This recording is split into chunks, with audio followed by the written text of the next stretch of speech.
Pernahkah kalian mendengar cerita tentang seseorang yang dituduh melakukan sesuatu, padahal sama sekali tidak melakukannya? Biasanya, orang yang dituduh akan marah, gelisah, atau bahkan menangis karena merasa tidak bersalah. Tapi, apa jadinya kalau yang dituduh itu adalah Abu Nawas, seorang yang terkenal bukan hanya karena kepintarannya, tapi juga karena kelucuannya? Nah, kali ini kita akan melihat bagaimana sebuah tuduhan bisa berubah menjadi tontonan yang membuat semua orang terheran-heran.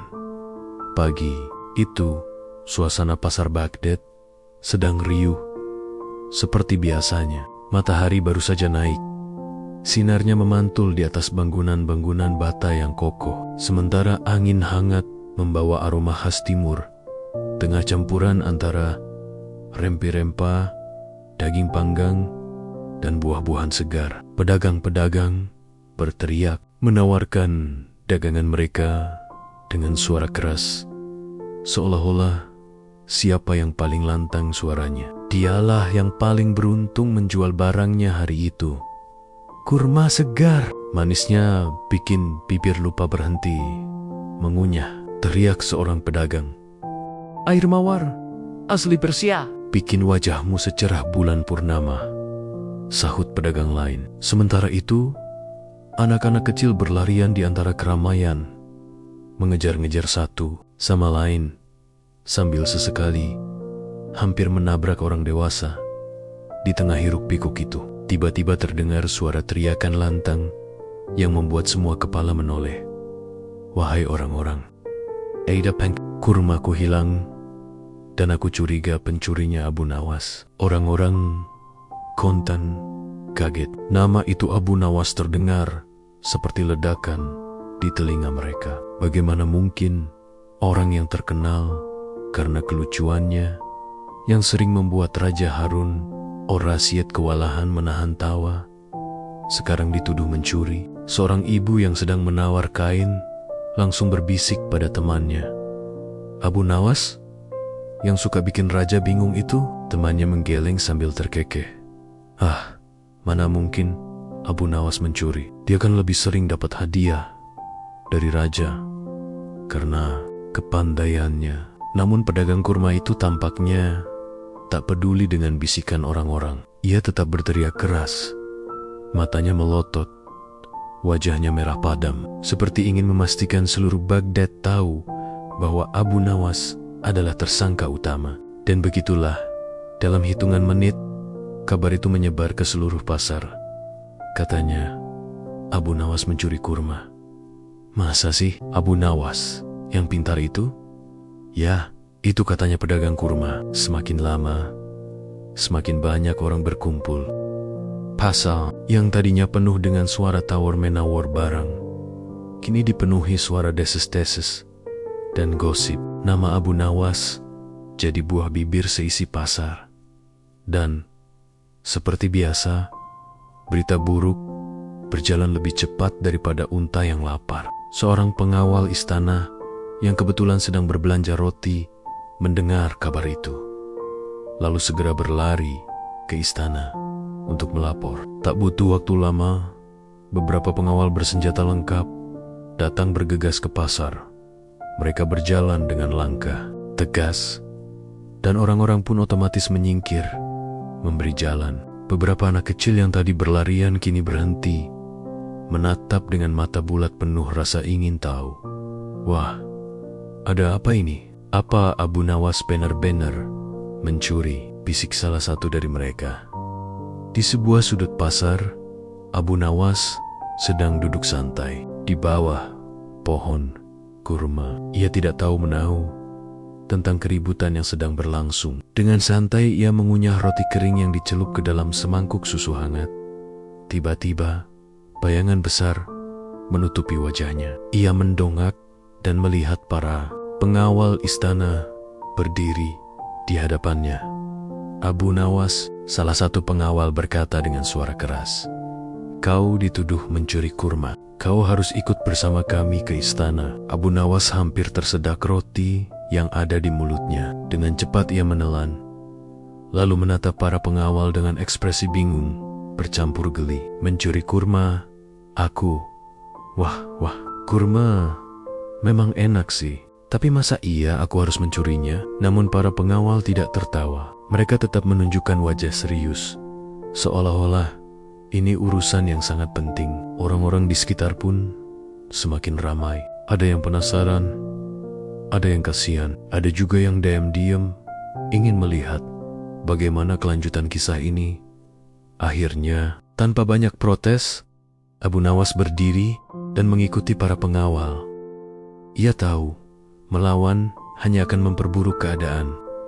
Dan legit, ia penasaran bagaimana mungkin namanya bisa terseret dalam kasus yang tidak masuk akal ini. Maka berangkatlah rombongan itu menuju istana. Sepanjang jalan, orang-orang terus membicarakan hal ini. Beberapa bahkan mengikuti dari belakang, berharap bisa melihat sendiri bagaimana Abu Nawas menghadapi tuduhan mencuri.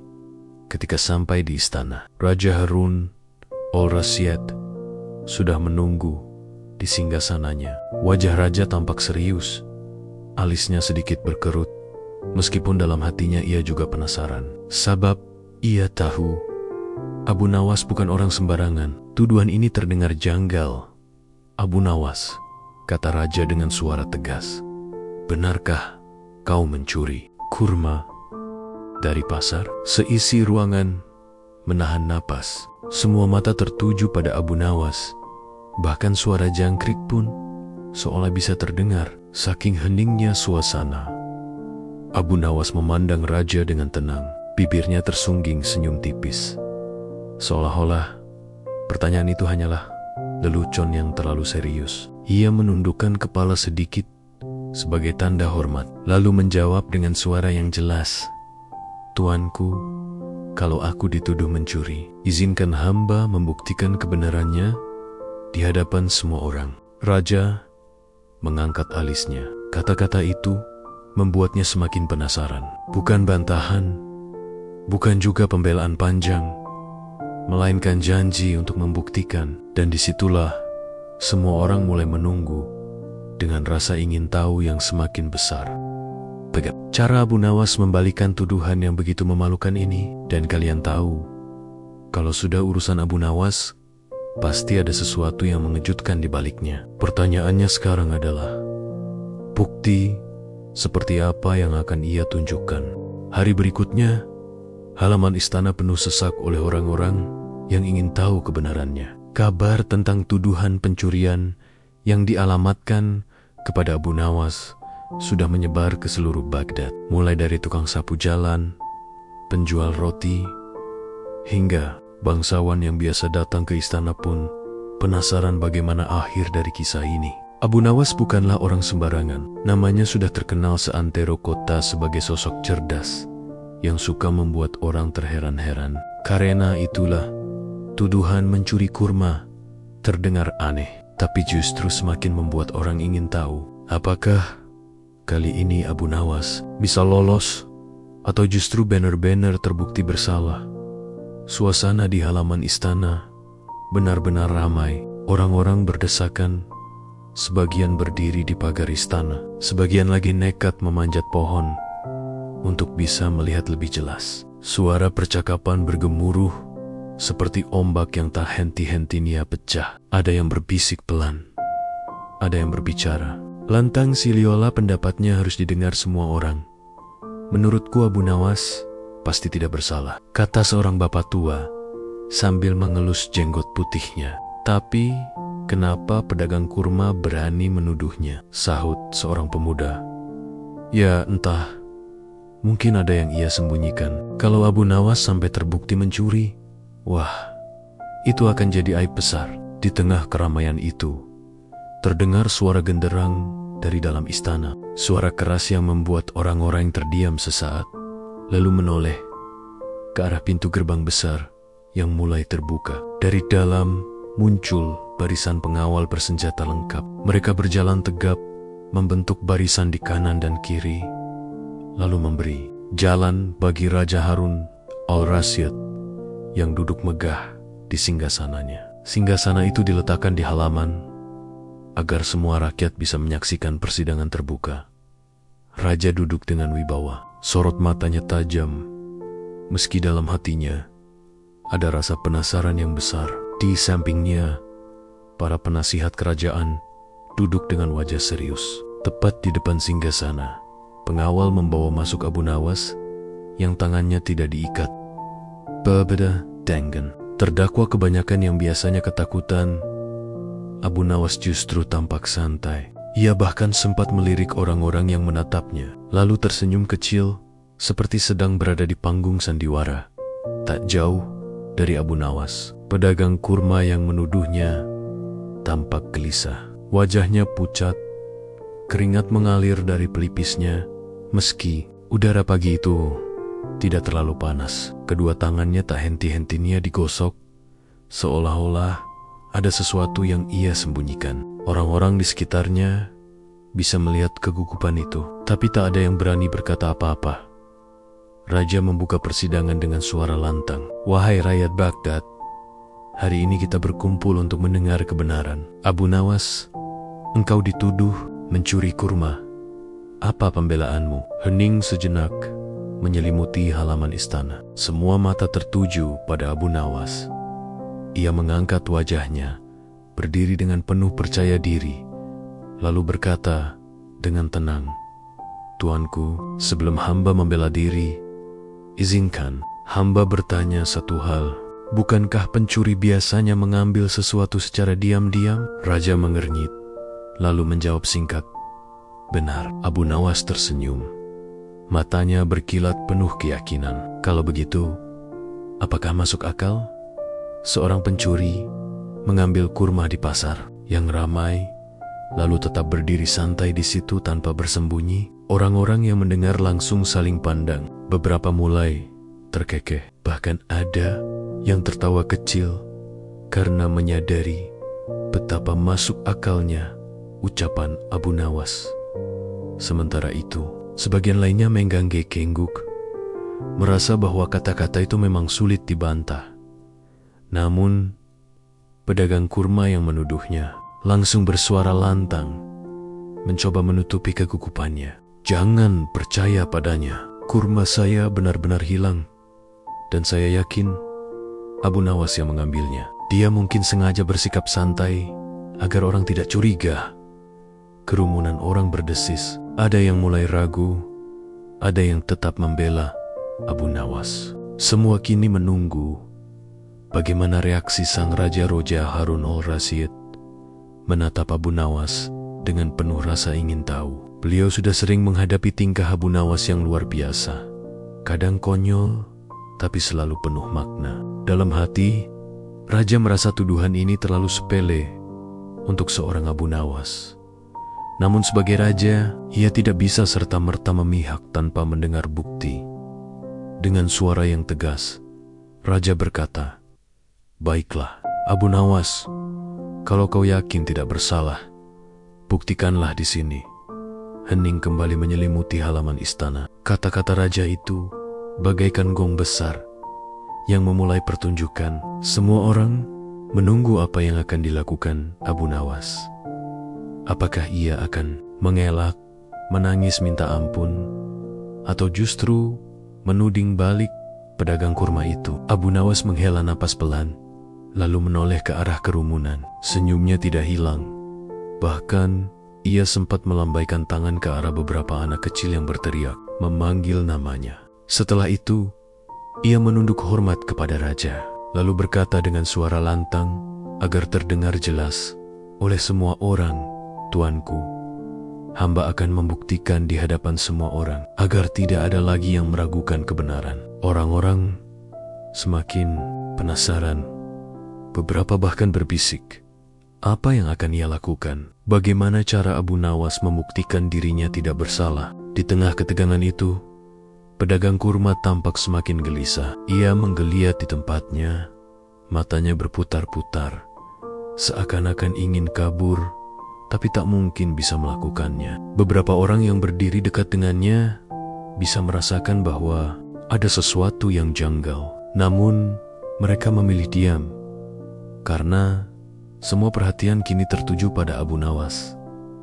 Raja pun bersandar di singgasananya. Tangannya menopang dagu, Senyumnya samar. Ia tahu, sebentar lagi pasti akan ada kejadian yang tidak biasa. Karena jika sudah berurusan dengan Abu Nawas, mustahil semuanya berjalan biasa-biasa saja.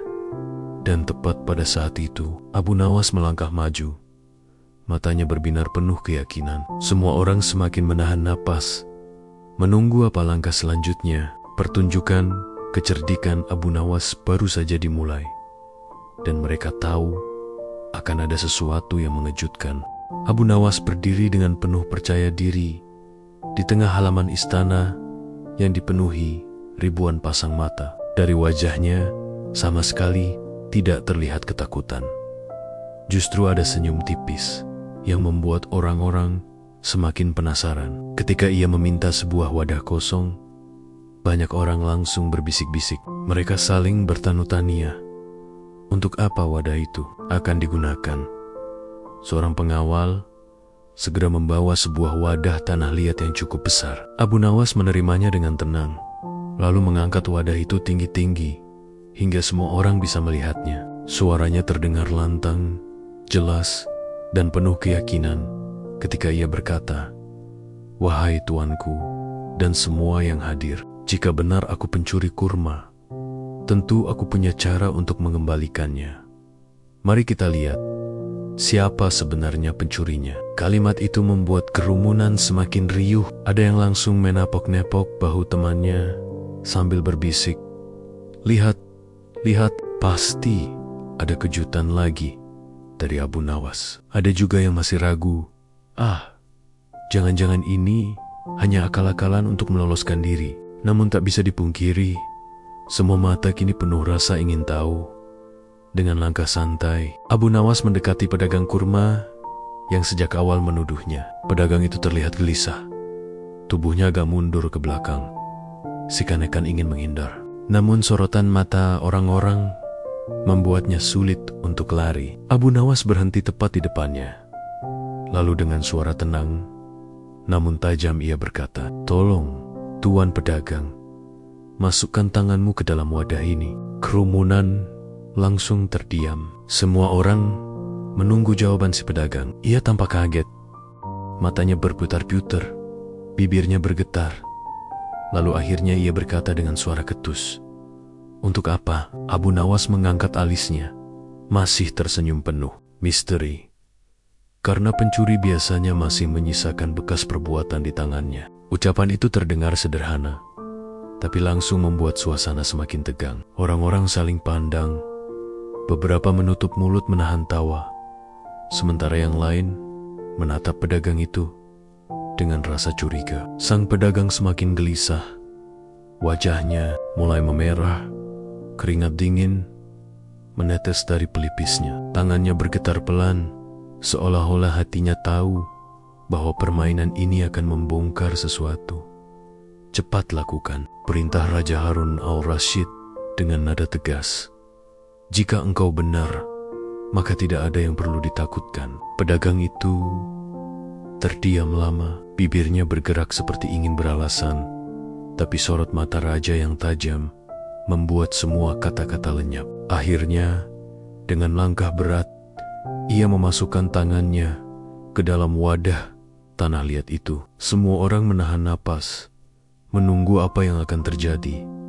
Sesaat tak ada yang aneh. Namun ketika tangan itu diangkat keluar, terdengar teriakan serentak dari Karim. Tangannya lengket, penuh dengan sisa manisan kurma. Warnanya coklat keemasan, dengan aroma manis yang jelas bukan berasal dari udara semata. "Wah, itu dari kurmamu sendiri," teriak seorang penonton dengan suara lantang. Kerumunan langsung gempar. Ada yang tertawa terbahak-bahak sambil menepuk-nepuk lutut. Ada yang berteriak kaget, dan ada juga yang geling-geling kepala tidak percaya. Seorang wanita menutup mulutnya sambil berbisik kepada temannya, "Astaga, jadi selama ini pedagang itu sendiri yang menyembunyikan kurmanya." Sementara itu, Abu Nawas hanya berdiri dengan tenang, senyumnya semakin lebar. Ia bahkan sempat mengangkat bahu dengan ekspresi polos siulila berkata, "Nah, Sudah kubilang kan, pedagang kurma itu tampak pucat pasi. Mulutnya terbuka, namun tak ada kata-kata yang keluar. Tangannya yang lengket ia sembunyikan di balik pakaiannya. Tapi itu sia-sia. Semua orang sudah melihatnya dengan jelas. Kerumunan semakin riuh. Ada yang mencemooh, ada yang menyorakinya. Bahkan beberapa anak kecil tertawa sambil menirukan, "Pencuri! Pencuri!" Raja Harun al-Rasyid menatap dengan tatapan penuh arti. Beliau tersenyum samar, lalu berkata dengan suara yang terdengar jelas, "Sepertinya kebenaran sudah mulai terlihat. Bagaimana mungkin tanganmu bisa penuh dengan manisan kurma kalau bukan engkau sendiri yang menyentuhnya?" Pedagang itu tergagap. Ampun tuanku, ini pasti salah paham." Tapi suaranya lemah, nyaris tak terdengar. Orang-orang yang mendengarnya justru semakin tertawa. Salah seorang penonton berteriak, "Kalau memang Abu Nawas pencurinya, kenapa justru tanganmu yang lengket?" Suasana halaman istana pun berubah dari tegang menjadi riuh penuh tawa. Orang-orang saling pandang sambil berbisik-bisik. Ternyata benar, Abu Nawas bukan pencuri. Tuduhan itu hanya fitnah. Beberapa bahkan mengacungkan jempol ke arah Abu Nawas, kagum dengan kecerdikannya yang bisa membongkar kebohongan tanpa perlu marah atau ribut. Di sisi lain, pedagang kurma menunduk malu. Keringatnya semakin deras, wajahnya merah padam seperti tomat matang. Ia tak sanggup menatap wajah orang-orang yang kini melihatnya dengan tatapan sinis. Suara tawa dan cibiran itu bagai palu yang menghantam kepalanya berkali-kali. Namun Abu Nawas tidak lantas mengejek atau mempermalukannya lebih jauh. Dengan suara lembut ia berkata, "Tuanku, lihatlah, terkadang orang yang paling keras menuduh justru menyimpan jejak perbuatannya sendiri. Wadah ini hanya membantu membuka mata kita semua." Kalimat itu membuat suasana kembali hening sejenak. Orang-orang yang tadinya menertawakan pedagang itu mendadak merenung. Kata-kata Abu Nawas terasa sederhana, tapi penuh makna. Seperti sebuah tamparan halus yang menyadarkan mereka agar tidak gampang menuduh tanpa bukti. Raja mengangguk perlahan, senyum bijak tersungging di bibirnya. "Abu Nawas," katanya, "sekali lagi engkau membuktikan bahwa kecerdikan bisa mengalahkan kebohongan. Aku kagum padamu." Sorak-sorai kembali terdengar dari kerumunan. Orang-orang bersorak, "Hidup Abu Nawas, hidup kebenaran." Suasana yang tadinya tegang kini berubah menjadi perayaan kecil. Anak-anak melompat-lompat kegirangan, orang dewasa tersenyum lega. Sementara sang pedagang hanya bisa menunduk menanggung malu. Dan di tengah semua itu, Abu Nawas tetap berdiri dengan senyum tenang. Seakan-akan apa yang baru saja terjadi hanyalah permainan kecil yang tidak seberapa. Namun semua orang tahu, apa yang ia lakukan baru saja menyelamatkan namanya dari tuduhan keji, sekaligus memberikan pelajaran penting bagi seluruh rakyat Baghdad.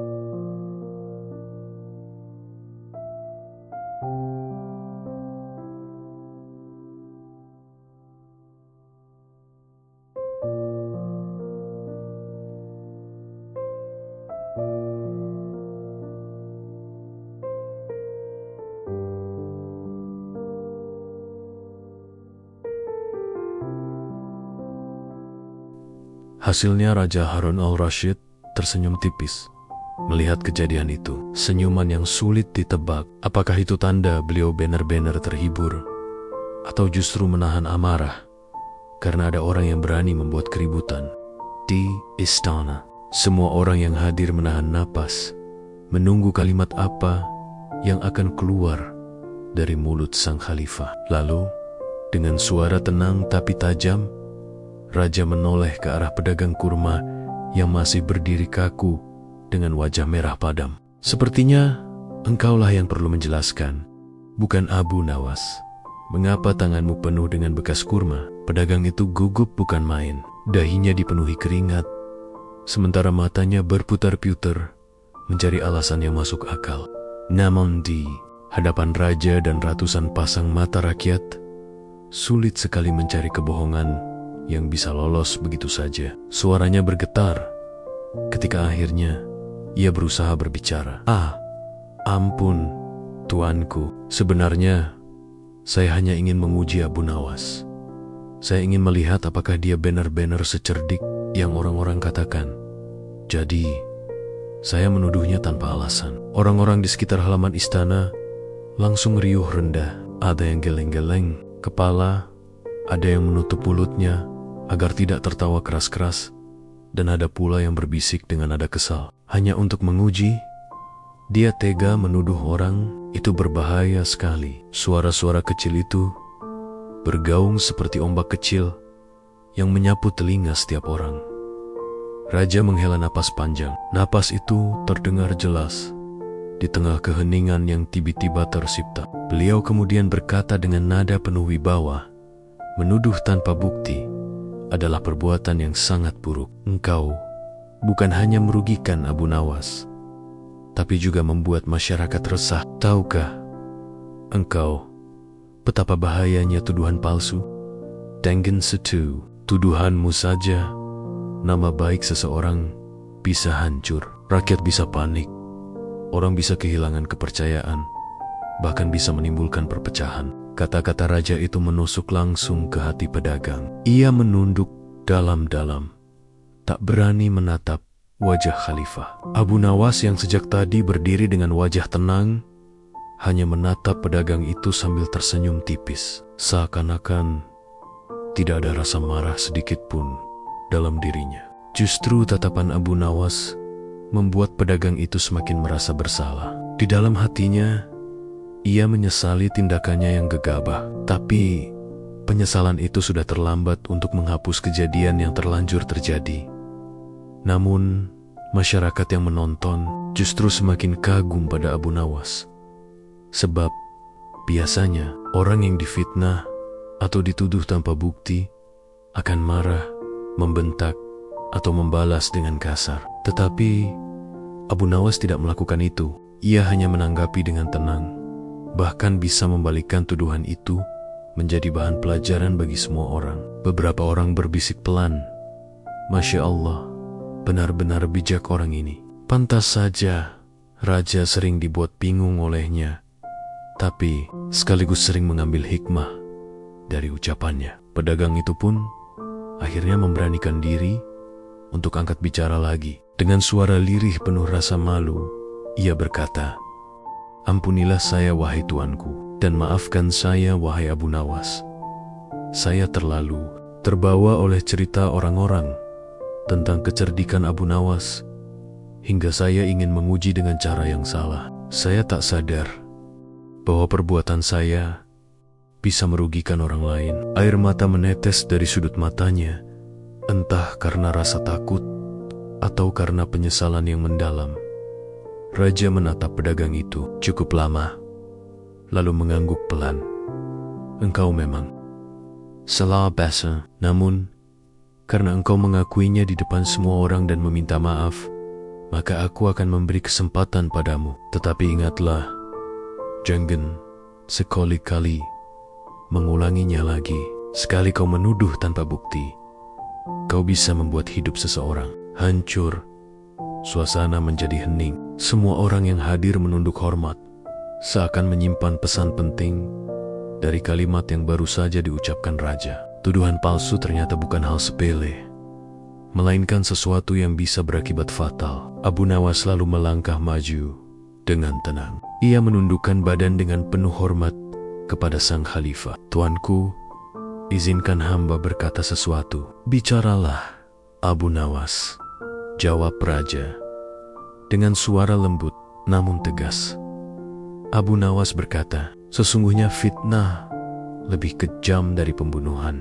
Betapa banyak orang yang hidupnya hancur hanya karena tuduhan palsu. Nama baik bisa hilang, keluarga bisa berantakan, dan orang-orang bisa kehilangan kepercayaan. Hamba bersyukur tuanku bijak dan tidak langsung menjatuhkan hukuman tanpa bukti. Seandainya tidak, Mungkin hamba sudah tercatat sebagai pencuri di mata rakyat, padahal hamba tidak pernah melakukannya. Orang-orang yang mendengar itu semakin terdiam. Hati mereka tergetar oleh kebenaran ucapan Abu Nawas. Bahkan pedagang kurma itu tidak sanggup lagi menahan tangisnya. Ia terisak sambil berkata, "Ampuni saya, Abu Nawas. Saya benar-benar menyesal. Demi Allah, saya tidak akan mengulanginya lagi." Abu Nawas tersenyum ramah, lalu mengulurkan tangan untuk menepuk bahu pedagang itu. "Aku memaafkanmu.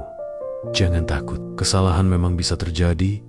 Yang penting kita sadar dan tidak mengulanginya lagi. Justru kesalahanmu ini memberi pelajaran besar bagi kita semua." Kata-kata itu membuat orang-orang yang hadir semakin kagum. Tidak hanya karena kecerdikan Abu Nawas dalam membela diri, tetapi juga karena kebesaran hatinya dalam memaafkan orang yang sudah menuduhnya. Seorang pria tua di kerumunan berbisik, "Inilah akhlak mulia, tidak hanya cerdik, tapi juga pemaaf. Seandainya semua orang seperti ini, tentu dunia akan lebih damai." Raja Harun al-Rasyid tersenyum lebar. Kini benar-benar tersenyum dengan tulus. "Abu Nawas, engkau tidak hanya membuatku terhibur dengan kecerdikanmu, tetapi juga membuatku belajar tentang arti sabar dan memaafkan. Engkau benar-benar mutiara yang Allah titipkan di negeriku." Tepuk tangan pun bergema di halaman istana. Orang-orang bersorak kecil sebagai tanda kagum, meskipun mereka tetap menjaga adab di hadapan raja. Pedagang kurma itu akhirnya bersujud, memohon ampun kepada raja, lalu menunduk kepada Abu Nawas dengan penuh rasa hormat. Hari itu menjadi hari yang tak terlupakan bagi semua orang yang hadir. Cerita tentang Abu Nawas dituduh mencuri, namun berhasil membuktikan dirinya tidak bersalah, menyebar ke seluruh Baghdad. Orang-orang menceritakan kejadian itu dari mulut ke mulut, di warung kopi, di pasar, bahkan di masjid. Kisah ini menjadi bahan pembakaran. Semua orang sepakat bahwa tuduhan tanpa bukti adalah perbuatan yang sangat buruk, dan kecerdikan Abu Nawas menjadi teladan bahwa kebenaran pada akhirnya akan selalu menang. Namun, bagi Abu Nawas sendiri, kejadian ini hanyalah salah satu episode kecil dalam hidupnya. Ia tidak sombong karena berhasil membuktikan diri, dan tidak dendam kepada pedagang yang sudah memfitnahnya. Ia justru kembali ke rumahnya dengan hati tenang, bersyukur kepada Allah karena sudah diberi kesabaran dan akal sehat untuk menghadapi masalah.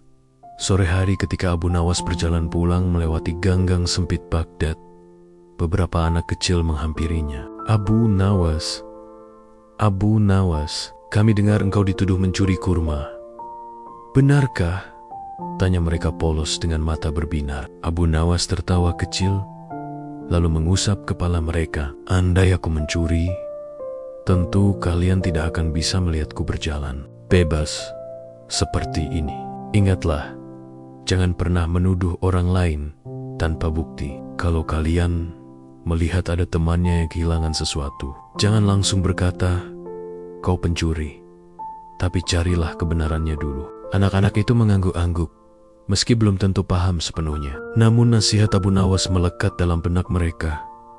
Di kejauhan, matahari mulai terbenam. Sinarnya berwarna jingga keemasan, seakan menyelimuti kota Baghdad dengan kedamaian. Hari yang penuh kegaduhan itu ditutup dengan ketenangan, dan semua orang pulang membawa pelajaran baru dalam hidupnya, bahwa kadang-kadang ujian datang dalam bentuk fitnah, dan cara menghadapinya bukanlah dengan kemarahan, melainkan dengan kecerdikan, kesabaran, dan kelapangan hati.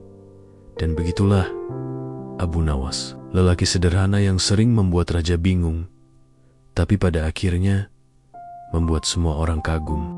Pagi yang cerah kembali menyelimuti Baghdad. Udara segar terasa lebih ringan setelah peristiwa heboh yang baru saja terjadi sehari sebelumnya. Nama Abu Nawas kembali jadi bahan obrolan di setiap sudut kota, dari kedai kopi, pasar, hingga istana.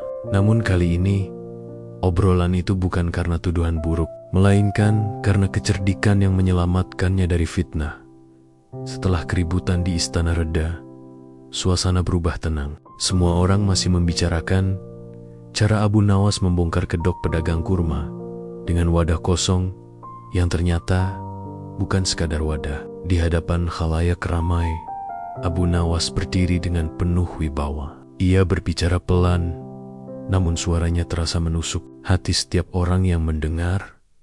"Tuanku," kata Abu Nawas dengan tatapan yang teduh, namun penuh arti. Kadang orang yang paling keras menuduh justru menyimpan kesalahan dalam dirinya. Maka jangan mudah percaya pada tuduhan sebelum ada bukti. Kata-kata itu seketika membuat halaman istana sunyi.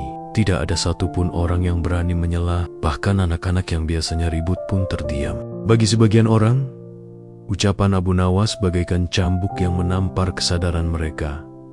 Seorang lelaki tua yang ikut menyaksikan persidangan itu berbisik kepada tetangganya, "Benar juga, seringkali kita cepat menuduh orang lain, padahal bisa jadi diri kita yang punya kesalahan." Tetangganya mengangguk sambil menepuk dahi, merasa seperti tersindir. Raja Harun al-Rasyid tersenyum bijak. Senyumnya kali ini bukan hanya senyum lega, tapi juga senyum yang penuh penghargaan. Ia menatap Abu Nawas akan berkata, "Kau memang selalu punya cara untuk mengajarkan sesuatu dengan sederhana, namun dampaknya besar." "Benar, Abu Nawas," ucap Raja Lantang. "Hari ini, engkau bukan hanya membersihkan namamu, tapi juga mengajarkan kita semua agar berhati-hati dalam menuduh." Seisi istana serentak mengangguk setuju. Beberapa pejabat yang biasanya arogan ikut menundukkan kepala, seolah menyadari kesalahan mereka di masa lalu saat mudah sekali menyalahkan rakyat kecil tanpa penyelidikan. Pedagang kurma yang tadi menuduh kini tampak tak berdaya. Wajahnya pucat, tubuhnya lemas. Ia melangkah maju dengan langkah gontai, lalu jatuh bersimpuh di hadapan raja dan Abu Nawas. "Ampun, tuanku. Ampun, Abu Nawas." Suaranya lirih, nyaris tak terdengar. "Saya sadar telah berbuat zalim." Saya terbawa emosi, ingin menguji Abu Nawas, tapi ternyata kesalahan itu justru mempermalukan diri saya sendiri. Abu Nawas menatapnya, bukan dengan marah, tapi dengan tatapan lembut penuh pengertian. "Saudaraku," katanya, "kesalahan bisa menimpa siapa saja. Yang terpenting bukan seberapa besar salahmu, tapi apakah engkau mau belajar darinya. Karena orang yang tak pernah belajar dari kesalahannya akan terus jatuh di lubang yang sama." Padik itu meneteskan air mata. Ia pun menggenggam tangan Abu Nawas dengan penuh rasa bersalah. "Terima kasih. Engkau bukan hanya membersihkan namamu, tapi juga membersihkan hatiku dari kesombongan." Orang-orang yang menyaksikan momen itu ikut terharu. Bahkan beberapa wanita di antara kerumunan mulai mengusap air mata. Siapa sangka dari fitnah yang awalnya penuh kebencian, kini berubah menjadi pelajaran besar yang menyentuh hati banyak orang. Setelah semua selesai, raja memutuskan perkara dengan bijak. Pedagang ini telah bersalah karena menuduh tanpa bukti. Namun karena ia sudah mengaku dan meminta maaf, maka aku tidak akan menjatuhkan hukuman berat. Sebagai gantinya, ia harus memberikan sebagian hasil dagangannya untuk fakir miskin selama sebulan penuh. Dengan begitu, ia bisa menebus kesalahannya dengan kebaikan. Orang-orang bersorak setuju. Keputusan raja dianggap adil, tidak terlalu keras, tapi juga tidak membiarkan kesalahan berlalu begitu saja. Hukuman itu sekaligus jadi pengingat bagi semua orang agar berhati-hati sebelum menuduh. Abu Nawas pun pulang dari istana dengan senyum lebar. Ia berjalan santai menyusuri jalanan Baghdad, sementara orang-orang yang tadinya penasaran, kini kagum padanya. Ada yang berlari menghampiri sekadar ingin menyentuh tangannya. Ada pula yang berseru, "Hidup Abu Nawas, panjang umur, orang cerdik seperti engkau." Namun Abu Nawas hanya tertawa kecil. Ia tidak merasa dirinya pahlawan, apalagi orang suci. Baginya, ia hanyalah seorang rakyat biasa yang dianugerahi kecerdikan, dan tugasnya adalah menggunakan itu untuk kebaikan. Malam itu, di rumah sederhananya, Abu Nawas duduk sambil menatap langit. Ia merenung betapa bahayanya lidah manusia. Gumamnya, dengan satu kata tuduhan, hidup seseorang bisa hancur. Tapi dengan satu kata maaf, hati yang hancur bisa kembali utuh. Istrinya yang sedari tadi menyajikan teh hangat tersenyum mendengar suaminya bicara sendiri. "Abu Nawas, engkau memang selalu punya cara membuat orang belajar. Tidak heran banyak yang menyayangimu." Abu Nawas hanya tersenyum. "Aku pun masih belajar, istriku, karena manusia itu tempatnya salah. Bedanya, ada yang mau belajar dari salahnya, ada juga yang terus mengulanginya." Keesokan harinya, cerita tentang kejadian itu menyebar lebih luas. Dari pasar, madrasah, hingga perkampungan, semua orang membicarakan pesan Abu Nawas jangan pernah menuduh tanpa bukti. Pesan sederhana itu kini melekat di hati masyarakat Baghdad. Bahkan, para guru di madrasah mulai menggunakannya sebagai bahan pengajaran. "Anak-anak," kata seorang guru, "ingatlah pesan Abu Nawas. Sebelum engkau menuduh, pastikan ada bukti. Karena lidah yang ringan menuduh bisa lebih tajam dari pedang yang menusuk." Anak-anak mengangguk sambil menirukan gaya Abu Nawas ketika berbicara. Ada yang pura-pura pakai sorban sambil menirukan suaranya, membuat seluruh kelas tertawa. Tetapi meski dengan tawa, makna pesannya tetap sampai ke hati mereka.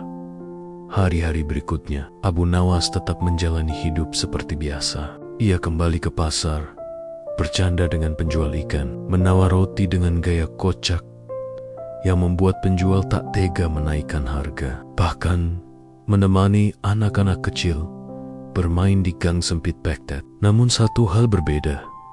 Setiap kali orang melihatnya, mereka tidak lagi sekadar berkata, "Itu si Abu Nawas yang suka bikin raja bingung." Melainkan, "Itu Abu Nawas, orang yang mengajarkan kita untuk berhati-hati dalam menuduh." Sejak hari itu, semakin banyak orang yang mengingat pesan penting yang lahir dari mulut Abu Nawas. Pesan itu tidak hanya menjadi pengingat dalam percakapan sehari-hari, tapi juga menjadi semacam pepatah baru di kalangan rakyat Baghdad. Jangan pernah menuduh tanpa bukti, karena bisa jadi kebenaran akan membalikkan tuduhan itu sendiri. Kisah itu pun akhirnya menjadi bagian dari sejarah panjang tentang kecerdikan Abu Nawas. Tidak hanya membuat orang tertawa dengan kelucuannya, tapi juga meninggalkan jejak makna yang terus diingat lintas generasi. Kamu pasti penasaran bagaimana cara Abu Nawas bisa melakukan atraksi tangan lengket tersebut. Ternyata beberapa hari sebelum kejadian heboh di istana, Abu Nawas sebenarnya sudah mendengar kabar burung. Konon, ada seorang pedagang kurma yang iri karena Abu Nawas terlalu sering dipuji rakyat dan raja. Kalau begitu, aku akan buktikan bahwa si Abu Nawas itu cuman pintar bicara saja. Aku akan menjebaknya. Begitu kabar yang beredar di pasar. Abu Nawas, meski dikenal suka bercanda, punya telinga yang tajam. Dari obrolan para penjual di pasar, ia bisa menangkap arah rencana pedagang itu. Maka, bukannya takut, ia justru tersenyum. Kalau dia ingin menjebakku, baiklah, aku juga harus siap dengan sesuatu yang bisa membalikkan keadaan. Malam itu, di rumahnya yang sederhana, Abu Nawas duduk merenung sambil memainkan sebuah wadah tanah liat. Wadah itu mulanya tempat menyimpan air, tapi sudah agak retak sehingga tak lagi dipakai. Ia menatap wadah itu lama sekali. Tiba-tiba, ide nakal tapi cerdas muncul di kepalanya. Bagaimana kalau wadah ini kuubah jadi alat bukti? Orang yang benar-benar memegang kurma akan ketahuan, meskipun ia bersumpah sekuat tenaga. Abu Nawas pun mulai melakukan eksperimen kecil. Ia menaruh beberapa butir kurma ke dalam wadah itu, lalu membiarkannya semalaman. Esok paginya, kurma itu mengeluarkan cairan lengket khas yang manis. Abu Nawas mengambilnya, lalu mengoleskan tipis-tipis cairan itu ke bagian dalam wadah. Ia mencoba memasukkan tangannya sebentar. Ketika ditarik keluar, telapak tangannya penuh dengan bekas lengket kurma. Abu Nawas tersenyum puas. Nah, ini yang kucari. Kalau ada yang benar-benar menyentuh isi wadah ini, pasti lengket tangannya. Tapi kalau aku tak menyentuhnya, tanganku tetap bersih. Namun ia sadar, rencananya tak boleh terlalu mencolok. Maka ia membersihkan wadah itu sampai tampak polos dari luar. Tidak ada orang yang akan curiga bahwa bagian dalamnya sudah diolesi cairan kurma lengket. Bagus, wadah ini terlihat kosong, tapi diam-diam menyimpan kebenaran, gumamnya sambil tertawa kecil. Keesokan harinya, Abu Nawas sengaja membawa wadah itu ke istana dengan alasan sederhana. Katanya, wadah itu hanya untuk menyimpan kurma. Orang-orang tentu tidak menyangka apapun. Bahkan pedagang kurma yang hendak menjebaknya pun tidak curiga sedikit pun. Dan benar saja, ketika hari persidangan tiba, Abu Nawas dengan tenang berkata, "Kalau memang aku yang mencuri, pasti tanganku akan lengket. Mari kita uji dengan wadah ini." Pedagang yang yakin dirinya akan menang justru terjebak oleh kelicinan rencananya sendiri. Ia tidak tahu bahwa Abu Nawas sudah menyiapkan skenario balasan jauh-jauh hari. Begitu tangannya dimasukkan ke wadah, ia tidak bisa mengelak lagi. Telapak tangannya penuh dengan sisa kurma. Abu Nawas hanya tersenyum. Dalam hatinya ia berkata, terkadang untuk melawan kebohongan, kita tidak perlu marah-marah. Cukup siapkan kebenaran yang bisa berbicara sendiri.